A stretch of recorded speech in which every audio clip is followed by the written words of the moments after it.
Assalamualaikum warahmatullahi wabarakatuh. Waalaikumsalam.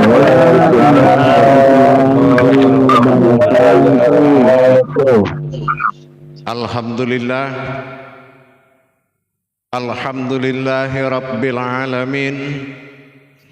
Assalatu wassalamu ala asrafil anbiya'i wal mursalin Sayyidina wa maulana Muhammadin Sallallahu alaihi wasallam. Ashhadu an la ilaha illallah wa ashhadu anna Muhammadar Rasulullah. Allahumma sholli ala Sayyidina Muhammadun musabihil wal ikram ya wal jalila wal ikram wa tahirin wal mujahidina amma ba'du ibadullah wa itaqullah. Bersyukur kita kepada Allah dengan mengucapkan alhamdulillahi rabbil alamin atas segala limpahan karunia rahmah dan hidayahnya, serta dengan izinnya juga kita dapat menjalankan amanahnya, beramal dan beribadah zahir batin dunia dan akhirat. Bersalam kita tidak akan pernah dilupakan. Marilah sama-sama kita panjatkan kepada junjungan kita Nabi Allah Nabiul Akhirul Zaman Rasulullah Muhammad sallallahu alaihi wasallam.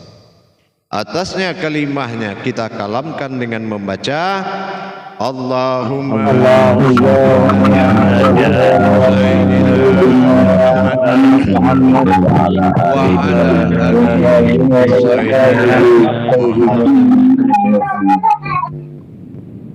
Jamaah yang dirahmati Allah rahimakumullah. Insya Allah, tolong audio. Di dalam rangka kita memperjuangkan mujahadah diri kita kepada Allah untuk menjadi sebuah wujud pimpinan dari segala umat. Ini diharapkan kita lebih menghayati kalam-kalam tersebut.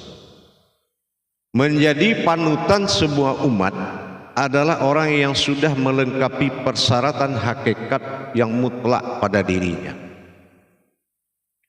Pengenalan-pengenalan yang belum dikenal oleh umat wajib menjadi buah bibir dalam keseharian oleh seorang pemimpin umat. Jalan-jalan yang ditempuh oleh umat mentajalikan segala kehidupan dan hidup pada rohani dan jasmaninya Allah pada dirinya harus diberikan pengenalan yang lebih baik. Begitu juga persandaran terhadap ibadah di kalam-kalam ibadah. Kita harus bisa bijaksana menerangkan bahasan perbedaan antara bermakom agama dengan ilmu itu akan berbeda. Keluasan yang kita miliki inilah yang membuat kebenaran seseorang itu akan muncul. Bukan artinya kita menciptakan suasana, tetapi mengendalikan suasana. Tekanan-tekanan batin, sengketa-sengketa batin yang terjadi antara umat dengan Tuhan harus bisa kita selesaikan dengan jalan Tuhan.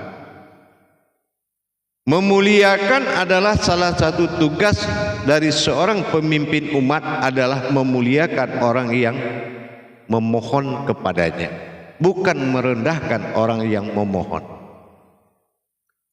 Kedatangan umat ke dirinya bukanlah kedatangan seorang manusia, tapi kedatangan dari utusan Allah yang harus dia bantu.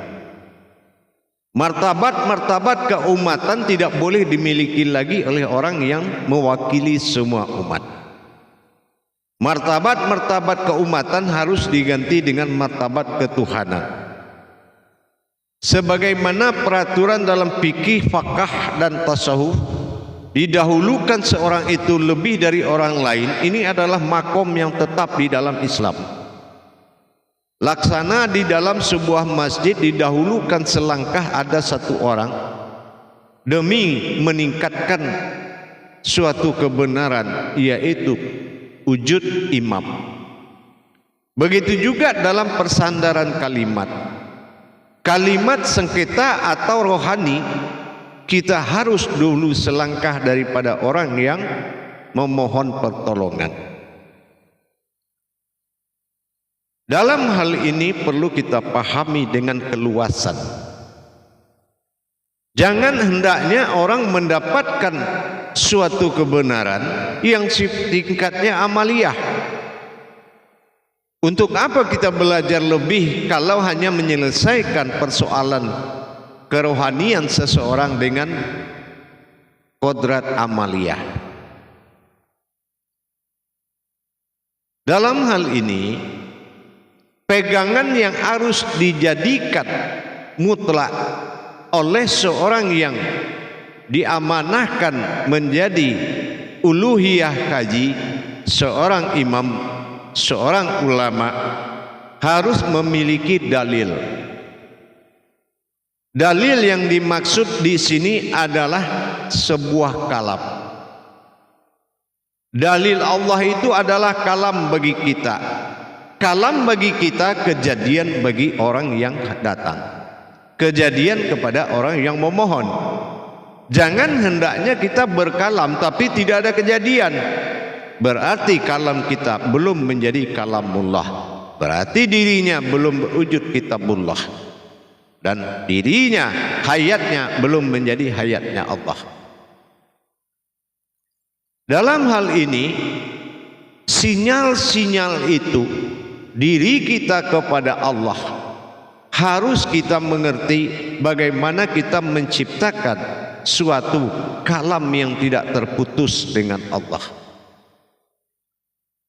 Dikatakan kalam tidak terputus adalah orang yang selalu melaksanakan kauni dengan wujudnya Allah dan mengerti dengan apa yang dibahasakan oleh Allah dengan kalamnya.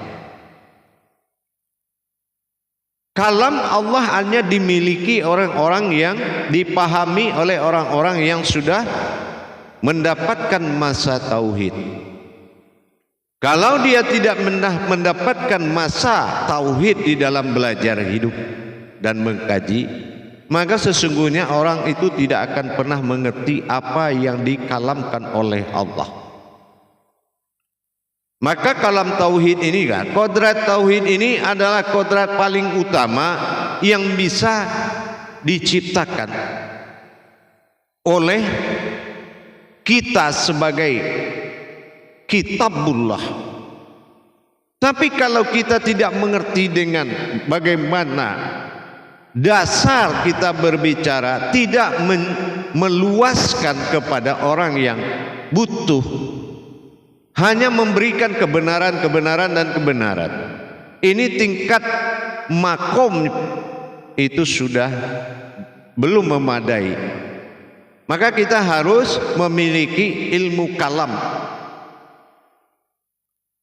Dengan demikian kita harus berwawasan kepada kalamullah. Apa yang dikatakan kalamullah?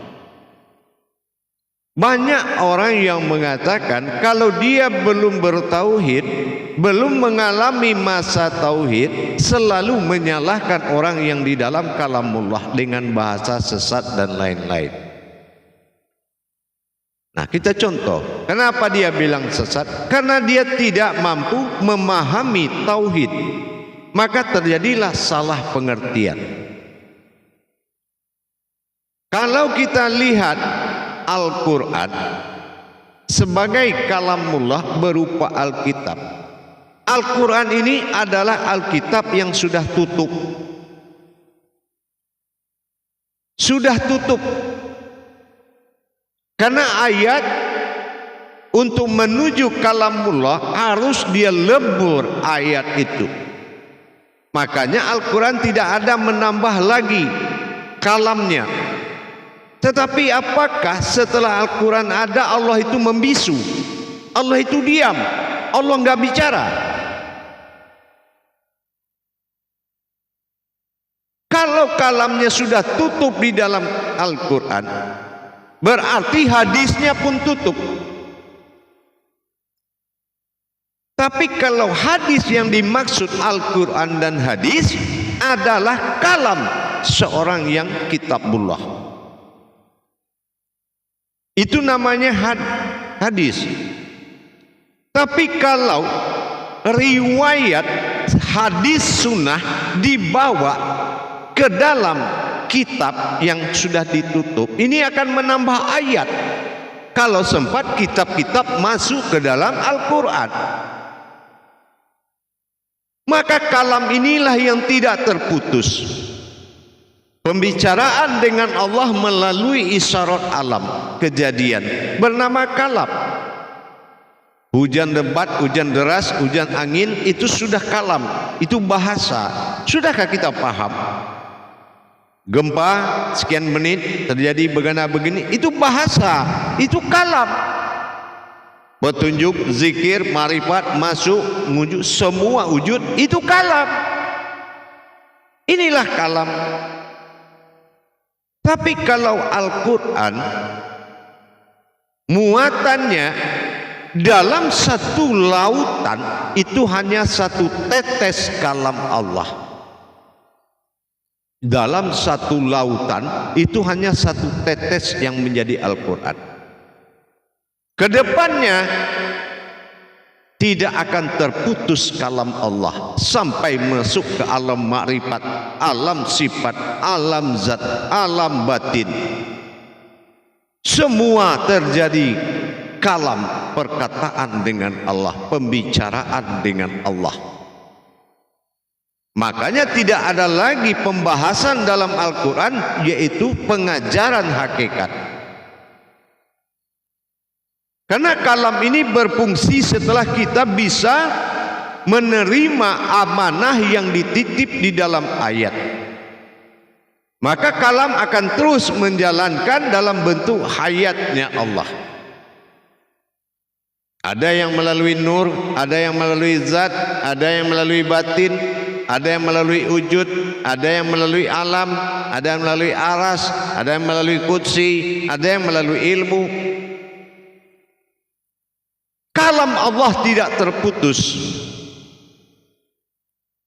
Jadi kalau kita balik lagi memahami sunnah, diawali dengan kitab riwayat, ini akan melemah kepada pencarian tentang wujud ketuhanan yang akan menjadi penyembahan diri.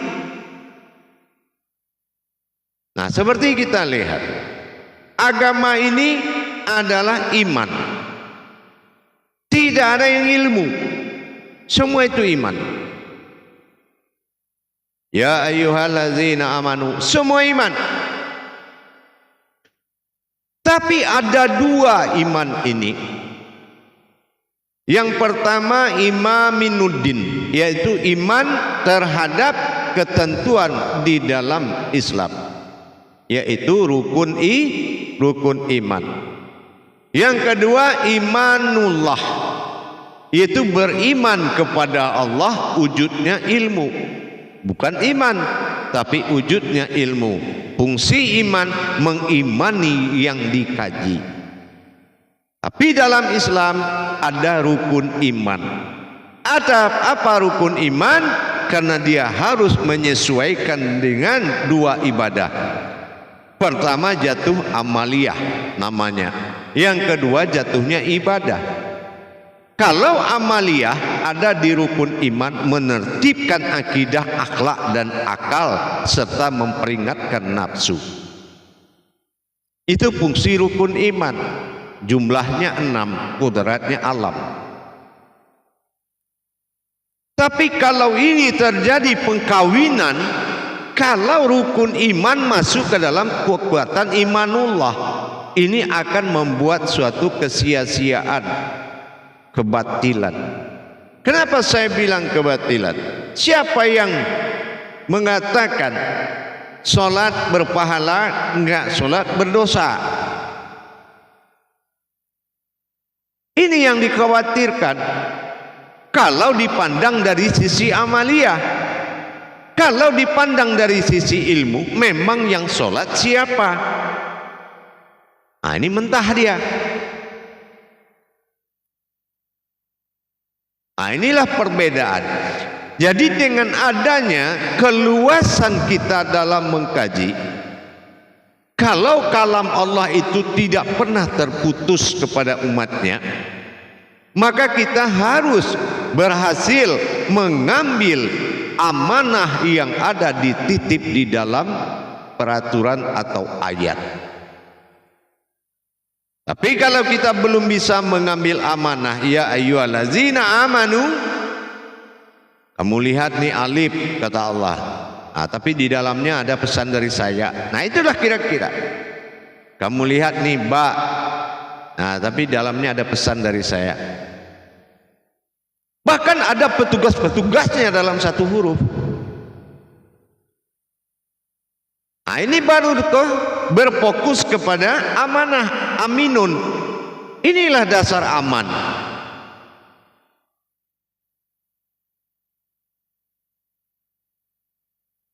Jadi dengan demikian para jemaah sekalian, luas sekali dan sangat luas kalau kita bisa memaknai luasnya kalam tersebut.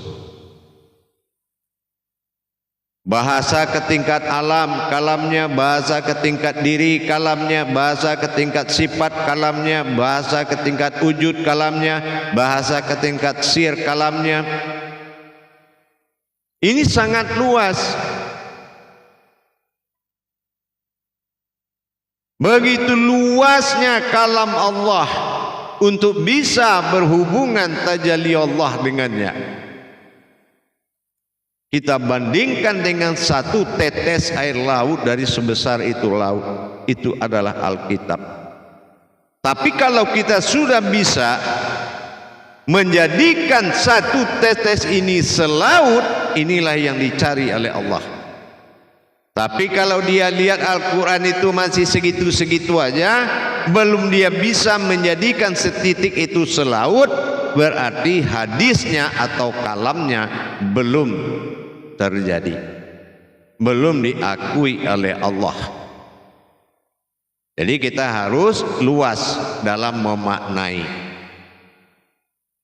Inilah kalamullah.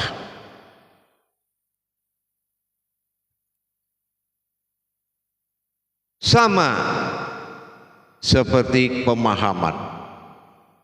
Kalau setiap orang yang bermujahadah kepada Allah tapi belum mengalami masa tauhid, maka ranting akan jadi pohon. Nah, inilah bahayanya. Ranting akan jadi pohon. Tapi kalau kita sudah bisa melaksanakan tauhid, maka sebaliknya, pohon ini yang akan maujud dan menjadikan ranting tersebut. Jadi dengan keluasan kalam ini yaitu kejadian. Kalau sudah berkalam pasti ada yang terjadi. Nah, ini yang dikatakan orang yang sudah berdalil Allah pada dirinya, itulah kalam. Bidalihi marifatul haq fil ilmi. Nah, ini apakah kita sudah sampai ke situ? Nah, ini yang menjadi muzakarah kita.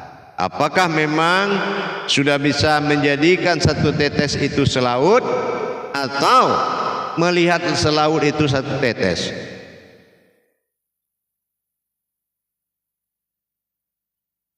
Menjabarkan hal yang bersengketa rohani seseorang kepada Allah, menyelesaikan persoalan sengketa rohani orang dengan Allah, itu adalah tugas dan kewajiban sebuah penghulu ilmu. Itu adalah kewajiban kita yang dibentuk dan dibina di makom ini menjadi seseorang yang alim dan bisa dinobatkan keulamaannya untuk meluruskan rohani umat menuju tajalli kepada Allah dengan belajar memahami kalam Allah Sudah berkalam Allah, maka pahamlah kita apa yang terjadi, yang kita lihat dan kita hadapi, semua itu bahasa. Maka dengan ini kita coba bermuzakarah. Salu muzakaratun fil jami'ati rahimakumullah.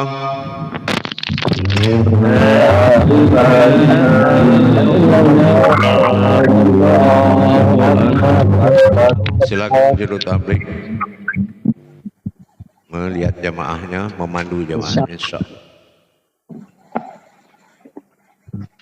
Insyaallah. Bismillahirrahmanirrahim. Assalamualaikum warahmatullahi wabarakatuh. Ya, sehat ya. Waalaikumsalam warahmatullahi wabarakatuh. Alhamdulillahirrahmanirrahim. Terima kasih Buya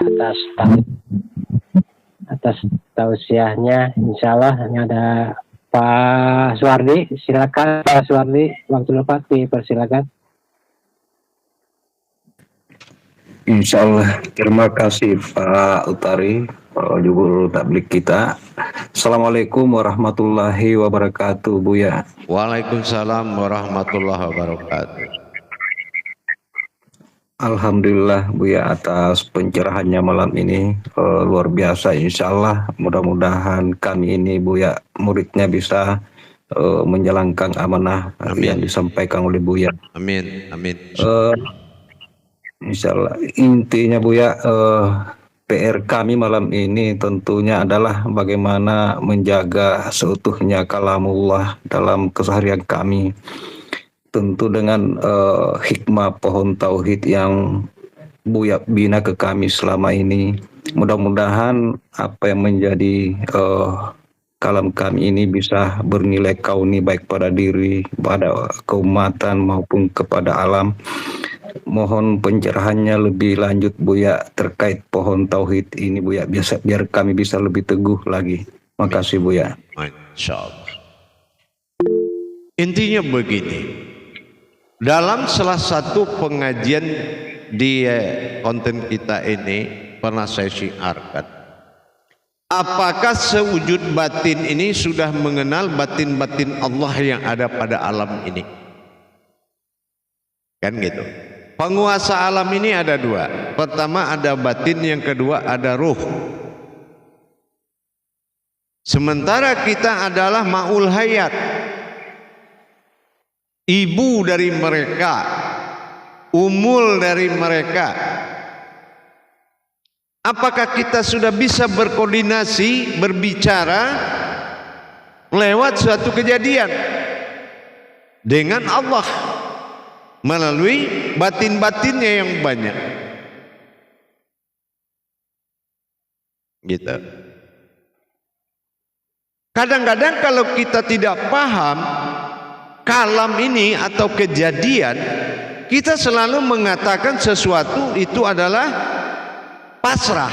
Ya, itu sudah kehendak Allah, mau diapakan. Itu bukan bahasa orang berilmu. Itu percuma aja kita belajar kalau cuma bahasa sama kayak orang begitu. Ya. Pernah kita mendengar kalam-kalam orang di zaman dahulu. Kadang-kadang dia bahasa Indonesia aja bicara sama awan itu. Kenapa tunduk alam itu? Kita sudah gali ayat, semua ayat dilebur jadi marifat, ditendangkan, dihini segala macam, enggak juga jadi-jadi. Kenapa orang tua-tua dahulu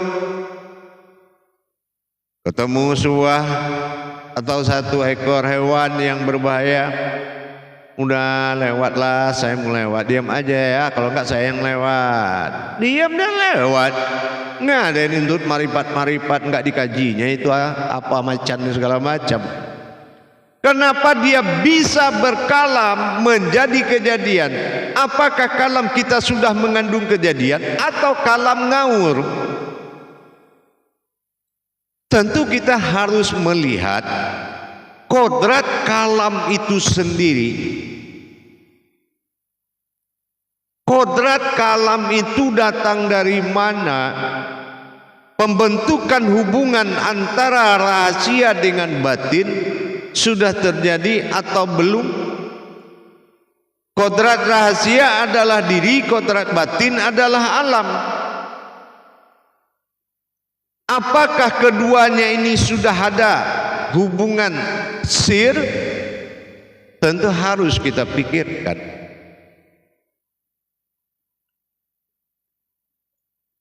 Kalau dulu memang, makanya kita malu dengan orang-orang tua-tua dahulu. Tiba-tiba ada hujan gerimis, kata orang tua-tua dahulu apa? Sebentar lagi akan ada hujan panas, sebentar lagi akan ada yang meninggal usia muda. Kenapa dia tahu? Karena dia bisa bicara dengan hujan itu.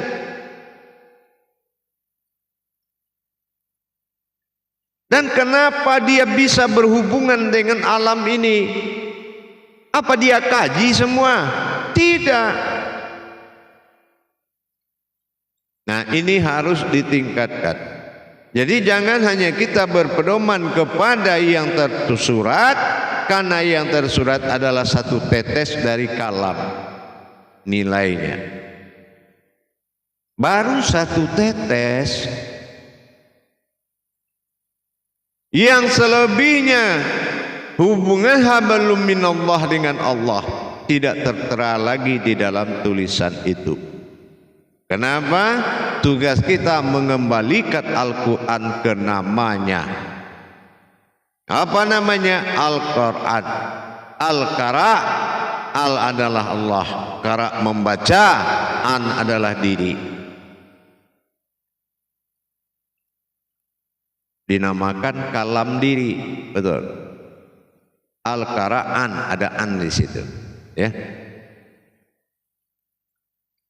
Dengan cara al-qur, berarti mentadabur, karena alif dhamma u naik. Setelah ditadabur, naiklah nama yang ketiga, al-Qur'ain. Dibaca ainnya lagi, yaitu memandang. Sudahkah kita bisa melihat apa yang kita baca? Nah itu, disitulah kelihatan nanti, baru kita sadar bahwasannya kalam kita itu bukan main-main. Kalam, dalil yang keluar dari kalam kita adalah dalilnya Allah, yaitu ayat yang tidak terputus. Maka di stop dengan 19, Al-Quran Bismillah ditutup dengan 19, 1 sampai 9 dalam tadabur alam. Al-Quran adalah ayat kitab yang berfungsi untuk membuka rahasia apa yang ada di langit dan di bumi. Tapi untuk hakikat bertuhan, kita harus mencari Al-Quran dan Al-Qur'ainnya. Nah, disitulah baru terjadinya kalam. Kalau sudah berbicara sir dengan batin, itu namanya diri dengan alam. Setiap yang batin wujudnya adalah umat awalnya. Nah, seperan apa kuatnya batin itu, sebagaimana dari apa asalnya semua. Batin mana yang menjadi uluhiyahnya alam. Dan apakah kita sudah dihormatinya? Apakah kita sudah umul hayat bagi dia? Kalau sudah, seperti apa kita dilihat dia? Kan harus itu diproses, paham? Alhamdulillah, insya Allah Bu ya, insya Allah. Doakan Bu ya, insya Allah. Insya Allah. Baik, dilanjut. Terima kasih banyak Bu ya. Assalamualaikum warahmatullahi wabarakatuh. Waalaikumsalam. Waalaikumsalam. Insya Allah dilanjut ke Pak Imam Ridho. Silakan Pak Imam Ridho, waktu tempat dipersilakan. Baik, terima kasih juru tablik. Assalamualaikum warahmatullahi wabarakatuh Bu ya. Waalaikumsalam warahmatullahi wabarakatuh. Semoga Buya sehat sampai sedetik ini, diberikan kekuatan, kesehatan, insya Allah, sampai bisa membimbing kami terus Buya. Insya Allah. Amin. Amin. Terima kasih doanya. Insyaallah Buya, amin ya rabbal alamin. Jadi menarik Buya, Buya bagaimana kita memahami dan mempertahankan atau mentajamkan kata salah dalam kalamullah tadi Buya. Jadi ketika kita mendengarkan kajian Buya beberapa waktu itu Buya, ada 3 kan Buya, rasa, memandang, dan merasakan. Ini kalau kita bisa mempraktekkan itu ke situ Buya, ternyata mungkin bisa ya Buya untuk menggunakan yang Buya sampaikan bahwasanya kalau Allah yang tersirat dan tersurat ini mampu kita bisa memahaminya. Mungkin begitu, mohon diuraikan Buya penjelasannya lebih bagus lagi. Baik.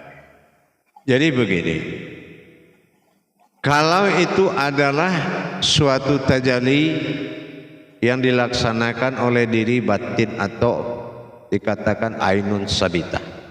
Iya Buya. Tetapi dalam proses hakikat, bagaimana proses antara batin dengan sir yang harus ditajalikan seperti layaknya diri sifat memperlihatkan 5 langkah untuk menjadi Tuhan oleh sekalian alam.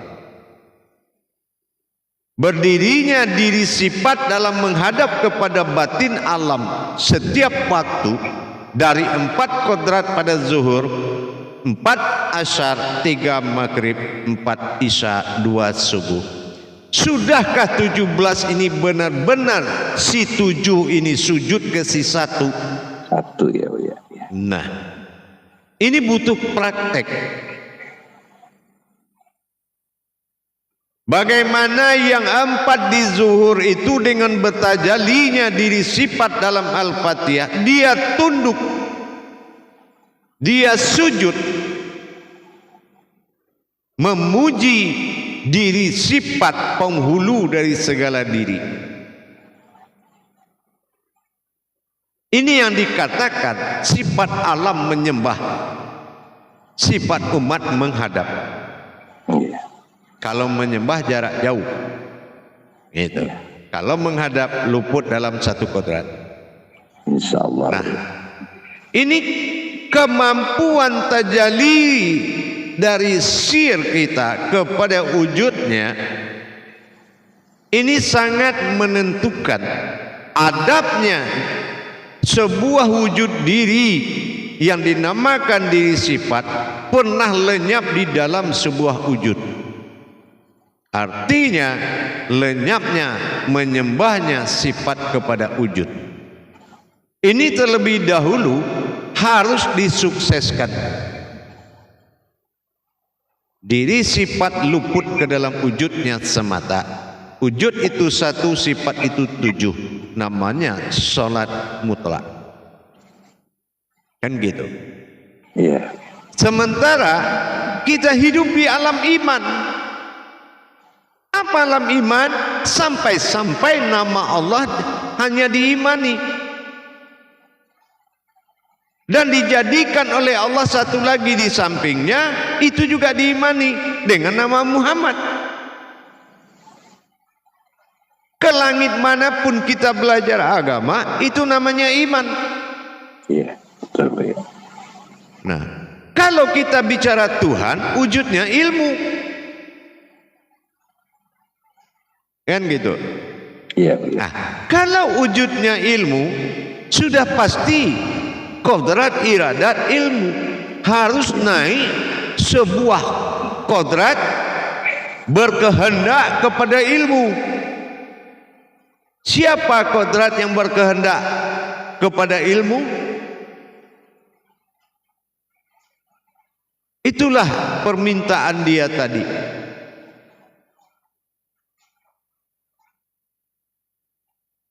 Inilah wujud kesimpulan dari segalanya. Kalau kita sudah bicara tubuh, stop bicara nur zat dan batin, kan gitu. Iya benar. Nah, kalau dipisahkan itu bukan tubuh namanya. Ya, kan gitu. Iya. Berarti selesai sudah sempurna menjadi tubuh, kan gitu. Nah, kalau masih nur ditajalikan dengan zat, untuk apa tubuh? Tumang tubuh itu siapa? Kan gitu. Betul ya. Nah, makanya kita harus mengambil kesimpulan alapa. Ya. Dihimpun menjadi satu. Mau cari zat, mau cari apa aja sudah ada menjadi tubuh, kan gitu. Mau sir, ruh sudah ada jadi tubuh. Ya, jadi satu sudah ya. Persoalannya, kalau memang kaji kita sudah menuju kepada sifat wujud dan wujud, bukan artinya dua, kan gitu. Iya, iya. Nah, seperti yang saya sampaikan dalam kajian, kalaulah sebuah air menjadikan dirinya asin, siapa yang bisa melarang? Ini kita contohkan. Iya, iya. Ya. Dan asin menjadikan garam. Nah, karena dia berkehendak dirinya, air ini kalau kita umpamakan, dia ingin menjadi asin, baru ada garam. Betul. Betul ya. Nah, terus apa bisa garam menjadi air? Bisa. Garam masukin ke laut, maka dia larut menjadi garam. Maka garam yang terlihat tadi hilang. Ya. Itulah kita. Ya, menjadi satu. Nah, tinggallah namanya berubah asma menjadi laut. Oh iya ya. Nah, Ya. kalau kita kaji mana laut, enggak ada. Ya betul ya. Ya, ya. Ah, bagaimana memisahkan antara rasa asin dengan air? Kan nggak bisa. Nggak bisa Bu ya. Nggak bisa. Inilah marifatur hadim tadi. Inilah kadimnya Allah. Pisahkan olehmu cabai dengan pedas, pisahkan olehmu air dengan asinnya, baru kamu pisahkan Allah dari saya. Kan gitu. Masya Allah. Ya, gitu. Itu hakikat tauhid yang sebenarnya. Barulah ada kalam tadi. Kalau memang sudah begitu kita lihat, kemudahnya larutnya garam ke dalam air, mudah larut. Kenapa kita persulit? Kan sudah pasti dia larut.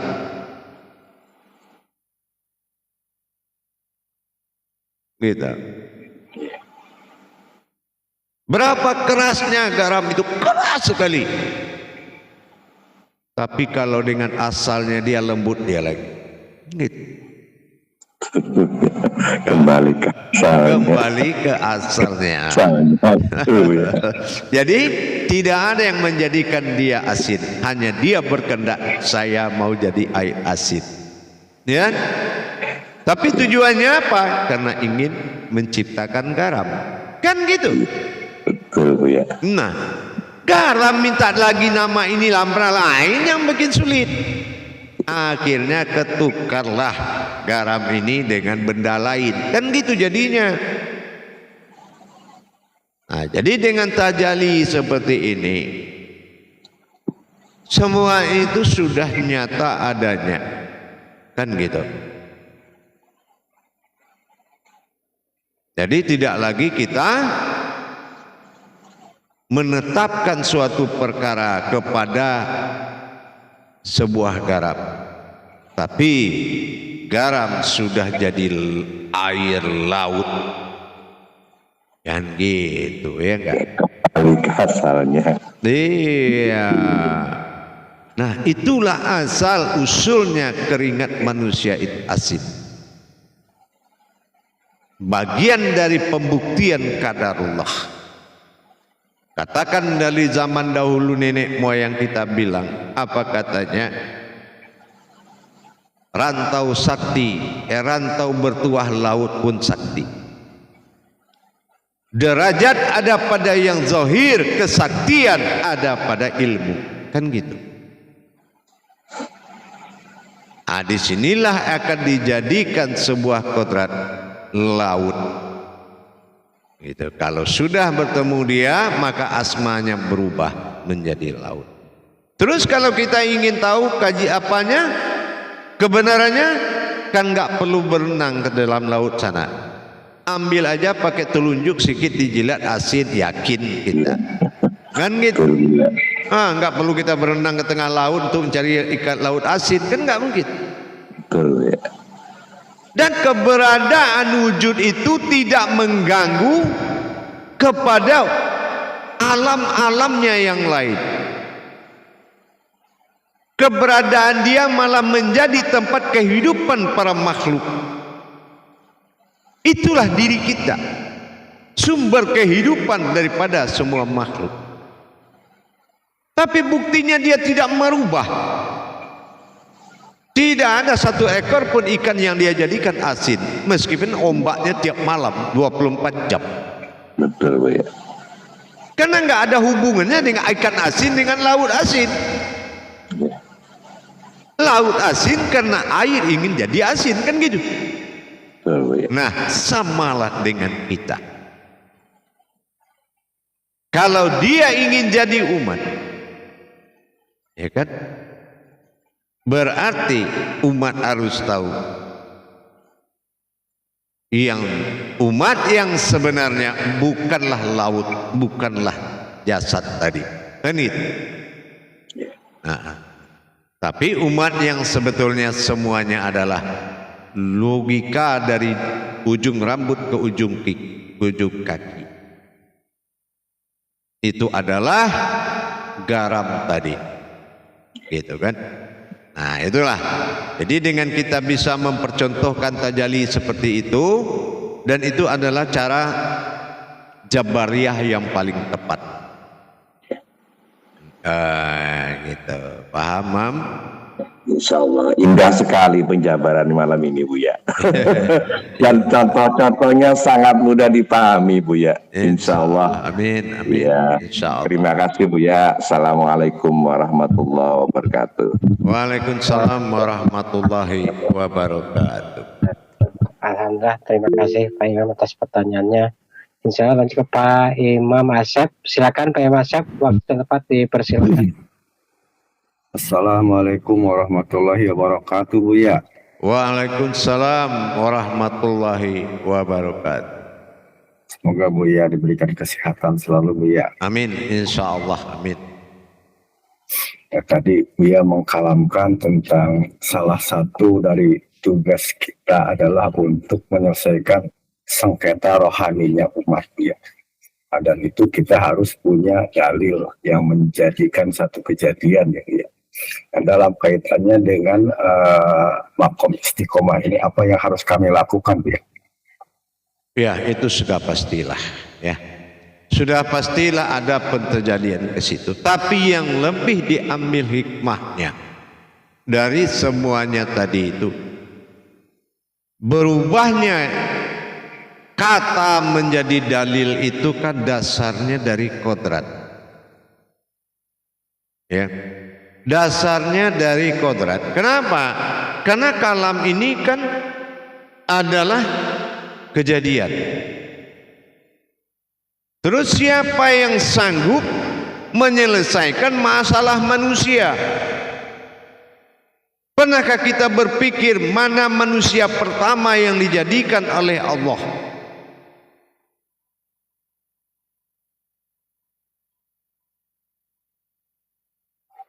Kalau amaliyah daripada sifat tajalli asma, semua kita tahu Adam alaihissalam adalah tajallinya Allah dengan Muhammad. Alif dal mim, dohir, dua kali atar'a, dua kali kasrohan. Tetapi persoalan rohani, siapa manusianya? yang bisa menyelamatkan manusia. Ini yang harus menjadi suatu pikiran, menjadi suatu buah pikir yang harus dicapai. Gitu. Ini kodrat tadi.